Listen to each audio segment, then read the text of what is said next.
கர்த்தருடைய பரிசுத்த நாமத்தில் ஸ்தோத்திரம். என் பேர் பியூலா. நான் புளியந்தோப்புலேருந்து வரேன். ஃபாஸ்டர் விக்டர் ஃபாஸ்டர் சபையில் பார்த்தீங்கன்னா நான் இந்த ஜூன் மந்த்லேருந்து நான் வந்து ஸ்டார்ட் பண்ணேன். ஆனால் நான் வந்தது பார்த்தீங்கன்னா என் சகோதரிக்காக நான் வந்தேன். பட் எனக்கு வந்து என் குழந்தைக்கு பார்த்தீங்கன்னா காதில் ப்ராப்ளம் இருந்தது. காதில் பார்த்தீங்கன்னா அவன் கையை வச்சுட்டே இருப்பான். கை வச்சு அவனுக்கு பார்த்தீங்கன்னா காதில் புண்ணு ஆகிட்டு இருக்கும். ஒரு மாதம் நல்லா இருப்பான், அடுத்த மாதத்திலிருந்து திருப்பியும் பார்த்தீங்கன்னா க்யூர் ஆகாது. நாங்கள் என்ன பண்ணோம், சரி போயிட்டே இருக்கோம், ஹாஸ்பிட்டல் போயிட்டே இருக்கோம். 2 வருஷமாக நான் ஹாஸ்பிட்டல் கடந்து போயிட்டே இருந்தேன் என் குழந்தைக்கு. என்ன பாரு, நாங்கள் போயிட்டே இருக்கிறோமே ஹாஸ்பிட்டலுக்கு, அந்த சீட்டு மாத்திரம்தான் நான் லிஸ்ட்டு அடிக்கிட்டே இருப்பேன். அந்த சீட்டு பீரோவில் வச்சு அந்த லிஸ்ட்டை அடிக்கிட்டே இருக்கிறேன்னு டாக்டர் காது ஸ்பெஷலிஸ்ட்டுக்கிட்ட தான் நான் போகிறேன். ஏன் சரியாகல, அது ஒன்றுமே பிரச்சனை இல்லையேப்பா, அந்த காது ஃபுல்லாக இங்கேருந்து இது வரைக்கும் ஃபுல்லாக புண்ணாயிடும் 2 சைடுமே. அது என்னப்பான்னு சொல்லி நான் பார்த்துன்னே இருந்தேன். எனக்கு ஒன்றுமே புரியல. எல்லாருமே என்னை திட்ட ஆரம்பித்தாங்க, சர்ச்சுன்னு ஓடுறியே, உனக்கு எதனா ஒரு அற்புதம் நடக்குதான்னு சொல்லி. என் ஏசப்பா எனக்கு செய்வார். என் குழந்தை எனக்கு கொடுத்துட்டார். இல்லை, என் குழந்தைக்கு அவருக்கு என்ன தேவைன்னா அவருக்கு அறிய மாட்டாரான்னு சொல்லி நான் ஜெபம் பண்ணினே இருப்பேன். உனக்கு குழந்தை மேலே ஒரு கேர் எடுத்துக்க மாட்டேங்கிற, நீ சரியாக கவனிக்கிறது இல்லை, உன் பாட்டுக்கு உன் வேலையை செய்கிற, இல்லைன்னா நான் டைலரில் துணி தைக்கிறேன் மிஷினில் உட்காந்து, உன் வேலையை நீ செய்திருக்கிற, குழந்தைங்களை கவனிக்கிறது இல்லைன்னு சொல்லி இப்படியே எல்லாருமே என்னை திட்டிகிட்டே இருப்பாங்க. ஃபேமிலி ஃபுல்லாகவே எங்கள் மாமியார்லேருந்து எங்கள் மூத்தார் எல்லாருமே என்னை திட்டுவாங்க. நான் அப்பயும் நான் ஏசப்பா நான் உண்மை நம்புகிறேன்ப்பா, நான் இந்த 2 வருஷமாக நான் என் குழந்தை ஹாஸ்பிட்டல் நான் கூட்டிகிட்டு போகிறேன், எனக்கு எப்படி சரியாகும் எனக்கு தெரியாது, அது உங்களுடைய சித்தத்தின்படி என் குழந்தைக்கு நீங்கள் செய்யுங்கன்னு சொல்லி நான் ஜெபம் பண்ணுவேன். ஆனால் என் குழந்தை அப்படியே கூட அவன் ஐஸ் சாப்பிடுவான். ஐஸ் சாப்பிட்ட உடனே அவனை காமிச்சிடும். மறுநாள்ல 2 நாள்லன்னா அந்த காதில் திருப்பியும் சீழ் வரும், புண்ணு வரும், ரத்தம் வரும். எங்கள் அப்பா பார்த்து என்னை கத்திட்டே இருப்பாரு. சொல்லி இதுமாரி நான் சொல்லி ஜெபம் பண்ணிட்டே இருந்தேன் ஏசப்பா. அப்போ கூட எனக்கு சரி ஆகலை.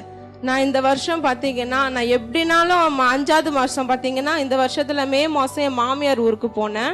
அவங்க என்ன பண்ணாங்கன்னா, நீ ஊருக்கு போயிட்டு கோயிலில் போய் ஒரு நைட்டு தங்கிட்டு வான்னாங்க. என்ன எங்கள் வீட்டாரையும் என் குழந்தையும்.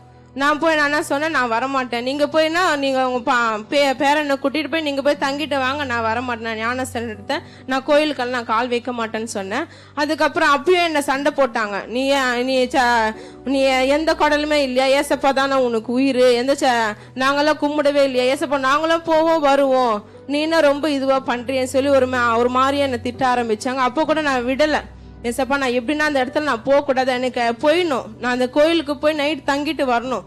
நான் அப்படியே என்ன சொன்னேன், சண்டை போட்டு அதுக்கு எதனா ஒரு நம்ம காரணம் சொல்லி நம்ம போகக்கூடாதுன்னு சொல்லி தடை பண்ணிட்டேன். எங்கள் வீட்டுக்காரர் மட்டும் போயிட்டு அந்த நைட்டு போயிட்டு தங்கிட்டு வந்தார். அப்போவும் அவர் சரியாகலை. எனக்கு தெரியும் அது சரியாகுது, அந்த நம்ம வெறும் கல்லை நம்பினா எப்படி சரியாகும்னு சொல்லி நான் நம்பிக்கை இல்லை. ஆனால் அவங்க நம்பிட்டு போயிட்டு வந்தாங்க. அப்பயும் சரியாகலை. திருப்பி எனக்கு தெரியும் நான் இந்த இடத்துலேருந்து நான் போகிறேன், நான் எப்படியாச்சும் என் குழந்தை சரி பண்ணுவேன்னு சொல்லி எனக்கு நம்பிக்கையோடு அந்த இடத்துல இருந்து நான் வந்துட்டேன். அப்போ எங்கள் மாமியார் என்னாண்ட பேசவே இல்லை. 1 வாரமாக இருந்தால் 1 வாரம் என்கிட்ட பேசலை. நான் அன்னைக்கு கோயிலுக்கு போகலன்ட்டு மறுபடியும் நான் இந்த இடத்துல வந்தேன். மே மாதம் போயிட்டு வந்தேன், ஜூன் மாதம் இந்த இடத்துல வந்தேன். ஆனால் எப்படி வந்து எனக்கே தெரியாது. நான் வந்து இந்த இடத்துல வருவேன்னு கூட இந்த வருஷம் நான் நினைச்சே பார்க்கவே இல்லை. எத்தனையோ வாட்டி வந்திருக்கேன். எவ்வளோ அற்புதம் இந்த சபையில் விக்டர் ஃபாஸ்டர் மூலியமா பார்த்தீங்கன்னா எனக்கு எவ்வளோ அற்புதம் செஞ்சார். மாசமா இருக்கும்போது வந்திருக்கேன் அந்த இடத்துல. அப்பெல்லாம் வரும்போது கூட நார்மல் டெலிவரி ஆகும்படியா, ரத்தம் எவ்வளோ பிரச்சனை மூலியமா நான் இந்த இடத்துல வந்தேன். என் தேவன் எனக்கு எவ்வளோ அற்புதம் செஞ்சாரு. நான் வந்து ஜெபம் பண்ணேன். ஃபர்ஸ்ட் வீக் வந்தேன், குழந்தைய வச்சு ஜெபம் பண்ணேன். மறுபடியும் எனக்கு பார்த்தீங்கன்னா விசுவாசமா நான் ஜெபம் பண்ணல. அடுத்த வாரம் திருப்பி என் குழந்தைய கூட்டிட்டு வந்து மறுபடியும் ஜெபம் பண்ணேன். என்னம்மா ஸ்கூலுக்கு கூட்டின்னு போலியான்னு கேட்டார் பாஸ்டர். கூட்டிட்டு போலப்பா, நான் இதுமாரி குழந்தைக்கு ஆப்ரேஷன் பண்ணணும்னு சொல்றாங்க, இதேமாரி போயிட்டே இருக்கு, ஹாஸ்பிட்டல் போயிட்டு வரேன், ட்ரீட்மெண்ட் எடுக்கிறேன், மருந்து மாத்திரை, குழந்தை ரொம்ப அதிகமாக சாப்பிடுவான். ஆனால் வேணாமான்னு சொல்ல மாட்டோம், குழந்தை அதிகமாக மருந்து எடுத்துக்கிறானே, நம்மளே ஒரு ஜுரம்னா மாத்திரை ரொம்ப அதிகமாக எடுத்துக்க மாட்டோம், குழந்தைக்கு நான் அதுவே மருந்து கொடுத்துட்டே இருப்பேன். அப்போ கூட ஏசப்பா உங்களுடைய சித்தத்தின்படி என் குழந்தைக்கு செய்யுங்கன்னு சொல்லி பாஸ்டர் கிட்ட ஜெபம் பண்ண உடனே அடுத்த வாரம் பார்த்தீங்கன்னா 3 வாரம் தான், நான் அதிகமாக கூட கிடையாது, வெறும் 3 வாரம் ஜெபம் பண்ணேன். மறுபடியும் பாஸ்டர் என்ன சொன்னார்னா, எண்ணெய் வச்சு ஜெபம் பண்ணமான்னாரு. அதே மாதிரி காதில் எண்ணெய் வச்சு நான் ஜெபம் பண்ணேன். ஏசப்பா உம்முடைய ரத்தத்துல நான் ஒப்பு கொடுக்கிறேன். நீ சொன்னது போல ஏசப்பா தேவனால் கூடாத காரியம் ஒன்றுமே இல்லைன்னு வார்த்தை கொடுத்தாரு ஏசப்பா ஊழியக்காரர்.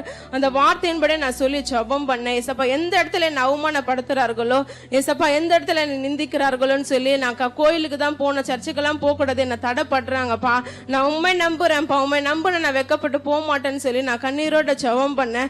ஏசப்பா அதை ஆபரேஷன் பண்ணி தான் என் குழந்தைக்கு சரியாகணும் இல்லப்பா, நீர் கரை வைத்தாலே என் குழந்தைக்கு சரியாகும்னு சொல்லி நான் ஜெபம் பண்ணேன். ரொம்ப விசுவாசமா ஜெபம் பண்ணேன். அப்பா எனக்கு செய்வீங்கப்பான்னு சொல்லி ஊழியக்கார வார்த்தையை நான் ரொம்ப விசுவாசிச்சேன். எத்தனையோ பேருக்கு இந்த இடத்துல அற்புதம் நடக்குது. அப்ப கூட ஊழியக்காரர் ஒரு குழந்தை குறித்து சொல்லியிருந்தாரு. நான் குழந்தைக்கு கோல்டுன்னு சொல்லி ஜெபம் பண்ணியிருந்தாரு. அந்த இடத்துல நான் அன்னைக்கு கூட்ட வரும்போது ஏசப்பா அந்த குழந்தைக்கு செஞ்சீங்களே, என் குழந்தைக்கு நீங்க செய்வீங்க, நான் நம்பிக்கையோட இருக்கிறேன். அதே மாதிரி அதே குழந்தை பாத்தீங்கன்னா ஐஸ் சாப்பிட்றதால அந்த குழந்தைக்கு ரொம்ப இன்ஃபெக்ஷன் சளி எல்லாம் இருக்கு. அதே போலதான் என் குழந்தை பாத்தீங்கன்னா ஐஸ் இந்த ஜூஸ் எல்லாம் குடிச்ச உடனே அவனுக்கு உடனே இன்ஃபெக்ஷன் ஆயிடும். அது ஏசப்பா இதுவும் கம்பேர் பண்ணும்போது எனக்காக நீர் பேசினது போல இருக்குப்பா, நான் என்ன எந்த காரணத்தை கூட வந்தனோ அதே வார்த்தை நீர் ஊழியக்காரன் மூலியமா பேசினிருப்பான்னு சொல்லி ரொம்ப நம்பிக்கையோட ஜெபம் பண்ணேன். அது மாத்திரமல்ல என் குழந்தைக்கு பாத்தீங்கன்னா எந்த ஒரு ஆபரேஷன் இல்லாதபடிக்கு என் கர்த்தர் பாத்தீங்கன்னா என் குழந்தை சுகத்தோட பரிபூர்ண பலத்தோட வச்சிருக்கிறாரு. கர்த்தருடைய நாமத்துக்கு கொடான கொடி நன்றி, ஊழியக்காரருக்கு கொடான கொடி நன்றி ஏறெடுக்கிறார். அது மாத்திரமல்ல ஊழியக்காரர் பாத்தீங்கன்னா நிறைய இந்த சபையில சொல்லி ஜெபம் பண்ணும்போது பாத்தீங்கன்னா அந்த நகல் நீங்க யாரெல்லாம் நகல்லாம் வச்சிருக்கீங்களோ சர்ச்சில் ஞாயிற்றுக்கிழமை வரவங்களுக்கு மட்டும் அந்த வச்சு ஜெபம் பண்ணாரு. ஏசப்பா நீங்க அவங்களுக்கு செய்றீங்களேப்பா எனக்கும் நீங்க செய்வீங்கன்ட்டு நான் பாத்தீங்கன்னா நான் எவ்வளவு லாஸ் ஆயிட்டேன். என்ன ரொம்ப நிறைய எங்க குடும்பத்துல இருக்கிறவங்களே என்னை ஏமாத்திட்டாங்க. நான் நினைச்சு பார்க்கவே இல்லை. கிட்டத்தட்ட பாத்தீங்கன்னா ஒரு 20 சவர கிட்ட நான் ஏமாந்துட்டேன். அதுல பாத்தீங்கன்னா நான் பாதி மாத்திரம் தான் நான் மூட்டி வச்சிருக்கேன் அந்த நகையை. ஏசப்பா எனக்கு தெரியாது, நான் அந்த சர்ச்சுக்கு வரேன், நீங்க அவங்களுக்கு செய்றீங்களப்பா, என்னால ஒன்றும் முடியாது, ஆனா உமால கூடும்பா, ஆனா இந்த நகை ரேட்டு அதிகமாயிட்டே இருக்கு, என்னால முடியாதுப்பா, நீங்க ரசீதெல்லாம் எடுத்துட்டு வாங்க ஜெபம் பண்றேன்ல பாஸ்டர் சொல்லுவாரு. அப்ப கூட எனக்கு விசுவாசமா இருக்கும், ஏசப்பா எனக்கு அந்த ரசீது எடுத்துட்டு வரலன்னா கூட அந்த வார்த்தை எனக்குள்ள நீர் வைத்து இருக்கிறப்பா, நான் நம்புறேன்னு சொல்லி நான் ஜெபம் பண்ணேன். போன மாசம் இல்லாம அடுத்த முந்தின மாசம் பாத்தீங்கன்னா 2.5 சவரத்துல நான் நெக்லஸ் மூட்டும்படியா என் தேவன் எனக்கு எவ்வளவு நன்மை செய்திருக்கிறாரு. கொடான கொடி நன்றி. இந்த மாசம் பாத்தீங்கன்னா 5 கிராம்ல நகை வச்சிருந்த தாலியில போட்டிருக்கிறது.